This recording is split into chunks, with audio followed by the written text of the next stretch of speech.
നമസ്കാരം, ഞാൻ M G Pratheesh. Chemmanur International Jewellers Kaumudi ഹെഡ്ലൈൻസിലേക്ക് സ്വാഗതം. Powered by Fortune Industries, presented by Baba Isu English in association with Hi Sleep mattresses. താരങ്ങളും നിയമ നടപടിക്ക്. കൊച്ചിയിൽ നടിയെ ആക്രമിച്ച കേസിൽ നിയമ നടപടിക്കൊരുങ്ങി ദിലീപും നാദിർഷായും. ഇതു സംബന്ധിച്ച് ഹൈക്കോടതിയിലെ പ്രമുഖ അഭിഭാഷകരുമായി താരങ്ങൾ ചർച്ച നടത്തിയതായി വിവരം. മുൻകൂർ ജാമ്യത്തിന്റെ സാധ്യതകളും ആരാഞ്ഞതായും സൂചന. അതിനിടെ കേസിൽ മുഖ്യപ്രതി പൾസർ സുനിയെ കോടതിയിൽ ഹാജരാക്കി പോലീസ്. സുനിയെ വീണ്ടും ചോദ്യം ചെയ്യുന്നതോടെ കൂടുതൽ തെളിവുകൾ ലഭിക്കുമെന്ന് പ്രതീക്ഷിക്കുന്നതായി അന്വേഷണ സംഘം.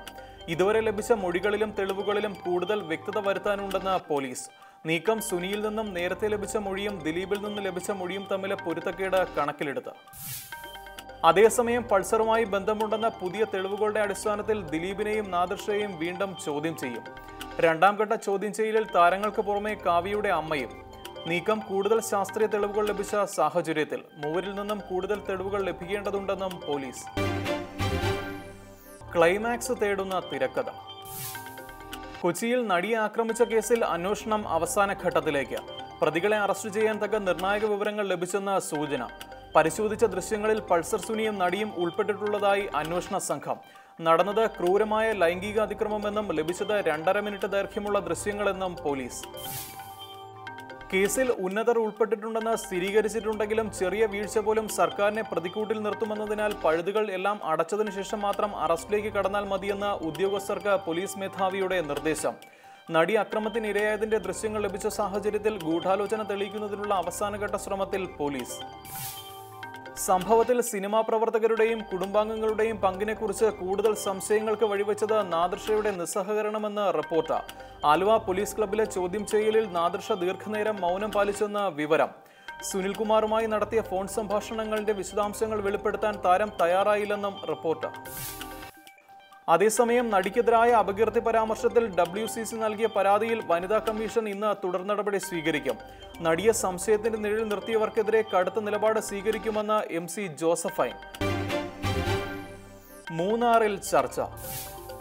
മൂന്നാർ വിഷയത്തിൽ CPM-ഉമായുള്ള അഭിപ്രായ ഭിന്നതകൾ രൂക്ഷമായി നിലനിൽക്കെ CPI സംസ്ഥാന കൗൺസിൽ തലസ്ഥാനത്ത്. ഇന്നും നാളെയുമായി ചേരുന്ന യോഗം മൂന്നാർ പ്രശ്നത്തിന് പുറമെ സർക്കാരിന് കൂട്ടുത്തരവാദിത്തം നഷ്ടമായെന്ന പ്രതിപക്ഷ ആരോപണവും ചർച്ച ചെയ്യും. അതേസമയം മുഖ്യമന്ത്രി വിളിച്ച യോഗം കാര്യമായ നിലപാടുകളൊന്നും സ്വീകരിക്കാത്ത സാഹചര്യത്തിൽ ഇതുമായി ബന്ധപ്പെട്ട് ഇനിയും വിവാദങ്ങൾ വേണ്ടെന്ന നിലപാടിൽ ഒരു വിഭാഗവും റവന്യൂ മന്ത്രി പങ്കെടുക്കാത്ത യോഗത്തിൽ എന്ത് തീരുമാനമാണ് എടുക്കേണ്ടതെന്ന് കാനം രാജേന്ദ്രനും. സൗഹൃദത്തിന്റെ കൈകോർക്കൽ. ഇന്ത്യൻ വിദേശ നയത്തിലും പാലസ്തീനുമായുള്ള സമീപനത്തിലും വൻ ദിശാമാറ്റത്തിന് തുടക്കമിട്ട പ്രധാനമന്ത്രിയുടെ ഇസ്രയേൽ സന്ദർശനത്തിന് തുടക്കം. ഭീകരവാദം നേരിടുന്നതിന് ഇസ്രയേലുമായുള്ള സഹകരണം ഒഴിവാക്കാനാകില്ലെന്ന് നരേന്ദ്രമോദി. സന്ദർശനത്തിൽ അത്ഭുതങ്ങൾ പ്രതീക്ഷിക്കാമെന്ന് ഇസ്രയേൽ പ്രധാനമന്ത്രി ബെഞ്ചമിൻ നെതന്യാഹു. ഇന്ത്യ ഇസ്രായേൽ നയതന്ത്ര ബന്ധത്തിന് 25 വർഷം പഴക്കമുണ്ടെങ്കിലും ഇന്ത്യൻ പ്രധാനമന്ത്രിയുടെ ആദ്യ സന്ദർശനം ചരിത്രപരമെന്ന് വിലയിരുത്തൽ. ഇന്ത്യയുമായി ആഗ്രഹിക്കുന്നത് ശക്തമായ പ്രതിരോധ സഹകരണമെന്ന് ഇസ്രായേൽ. സന്ദർശനം പ്രതീക്ഷ നൽകുന്നതെന്ന് ഇന്ത്യൻ വിദേശകാര്യ മന്ത്രാലയം. പാലസ്തീൻ അവകാശവാദം ഉന്നയിക്കുന്ന മേഖലകളിൽ പ്രധാനമന്ത്രി സന്ദർശനം നടത്തില്ലെന്നും വിശദീകരണം. Chemmanur International Jewellers Kaumudi headlines സമാപിക്കുന്നു. Powered by Fortune Industries, presented by Baba Isu English in association with Hi Sleep mattresses.